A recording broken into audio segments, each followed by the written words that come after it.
जय शिवराय, जय शंभूराजे. नमस्कार मित्रांनो, आज आपण पाहणार आहोत मराठी चित्रपटसृष्टीतील एक अत्यंत महत्त्वाचा आणि सामाजिक वास्तव्य मांडणारा चित्रपट जीवाचा सखा.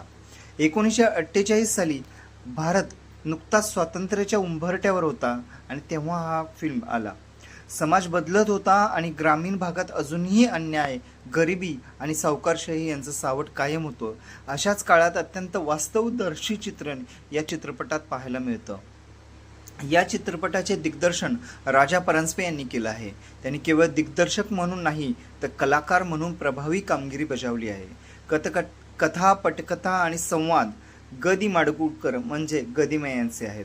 त्यामुळे कथेला एक साहित्यिक खोली आणि भावनिक ताकद मिळते. संगीत सुधीर फडके म्हणजे बाबूजी यांचं. त्यांच्याच गाण्यामुळे चित्रपटाला एक वेगळंच आत्मिक सौंदर्य लाभलं आहे. आज जर आपण कथेबद्दल बोललो तर हा चित्रपट एका गावातील अनेक व्यक्तिरेखांच्या जीवाभोवती फिरतो.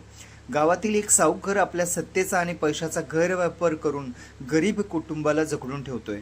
कर्जाच्या ओझ्याखाली दबलेले एक कुटुंब हळूहळू आपलं अस्तित्व गमावतं आणि ही गोष्ट मनाला चटका लावून जाते.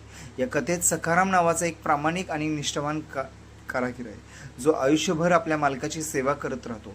त्याची निष्ठा आणि त्याग पाहताना प्रेक्षकांना प्रश्न पडतो, निष्ठेची किंमत इतकी स्वस्त असावी का? हौसा ही एक गरीब खंबीर स्त्री जी परिस्थितीसमोर झुकत नाही. तिचे पात्र स्त्री शक्तीचं प्रतीक म्हणून उभं राहतं. त्याचबरोबर एक प्रेमकथा देखील आहे, जिथे एक तरुणी आपल्या प्रेमासाठी सर्वस्व देण्यास तयार असते, पण समाजातील बंधन तिच्या वाटेला उभे राहतात.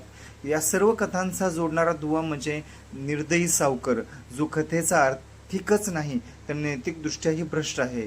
स्वतःच्या स्वार्थासाठी तो कुठल्याही थराला जातो आणि हेच त्या काळातील कटू वास्तव दाखवतं. या चित्रपटाची सर्वात मोठी ताकद म्हणजे त्यांची वास्तवता.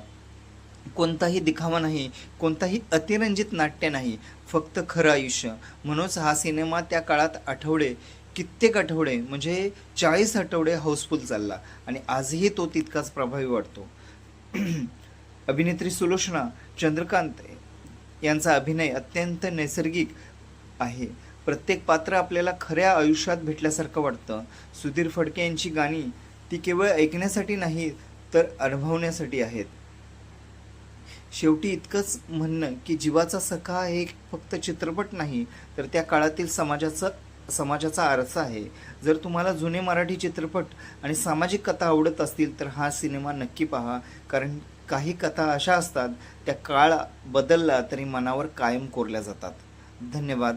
जय भवानी.